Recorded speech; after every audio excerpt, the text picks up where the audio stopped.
இந்த அஞ்சலியோட நிலைமை இப்படி ஆகும் அப்படின்னு சொல்லிட்டு யாரும் எதிர்பார்க்கல. அதாவது அஞ்சலிய இப்போ கார்த்திக் வச்சு செஞ்சுட்டு இருக்காரு.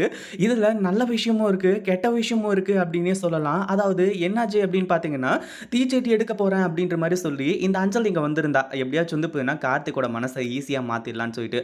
ஆனா ஒரிஜினல் தீச்சட்டிய குடுத்து கடைசியில இந்த அஞ்சலியோட கைய பொசுக்குனாங்க. அடுத்ததா வந்து போனா ஆணி வச்ச அந்த செருப்ப குடுத்து கால பொசுக்குனாங்க. இப்போ அடுத்ததா என்னாச்சு அப்படின்னு பார்த்தீங்கன்னா, அந்த தேங்காய் எல்லாம் கொண்டு வந்து 108 தேங்காவ வந்து பார்த்தீங்கன்னா, உன் மண்டையில உடைக்கணும் அப்படின்ற மாரி வந்து சொல்லி இப்போ உட்கார வச்சாங்க. இந்த அஞ்சலிக்கு வேற ஆப்ஷன் கிடையாது. நம்ம கார்த்திக் நம்பணும்னா இதுதான் ஒரே வழி அப்படின்ற மாரி வந்து நெனச்சு இவளும் போயிட்டு உட்கார்ந்தா. கடைசியா என்னாச்சு அப்படின்னு பார்த்தீங்கன்னா, அந்த 108 தேங்காய் உடைக்கிறதுக்குள்ளேயே இந்த அஞ்சலியோட மண்ட பொளந்து கடைசியில ஹாஸ்பிட்டல்ல கொண்டு போய் சேர்க்கும்படி ஆயிடுச்சு. இதனால என்ன நல்ல விஷயம், என்ன கெட்ட விஷயம் அப்படின்னு பார்த்தீங்கன்னா, இப்போ அஞ்சலி ஹாஸ்பிட்டலுக்கு போயிட்டா அப்படின்னா, கொஞ்சம் கார்த்திக்கு பரிதாபம் ஆயிடும். அதுக்கப்புறம் வந்து பார்த்தீங்கன்னா, கார்த்திக்கோட மனசும் மாற ஆரம்பிச்சிடும். இத பத்தி நீங்க என்ன நெனைக்கிறீங்க? இப்போ நம்ம கார்த்திக்கோட மனசு மாறாம அப்படியே இருக்கணும். இப்ப பண்ற மாரியே இந்த அஞ்சலிய டார்ச்சர் பண்ணியே கொல்லணும் அப்படின்னு சொல்லிட்டு வந்து நெனச்சீங்கன்னா, மறக்காம இந்த வீடியோக்கு ஒரு லைக் பண்ணிட்டு கீழ கமெண்ட் பண்ணுங்க. இந்த வீடியோ புடிச்சிருந்தா லைக் பண்ணுங்க, ஷேர் பண்ணுங்க. இப்ப தான் நம்ம சேனலுக்கு ஃபர்ஸ்ட் டைம் வரீங்க அப்படின்னா சப்ஸ்கிரைப்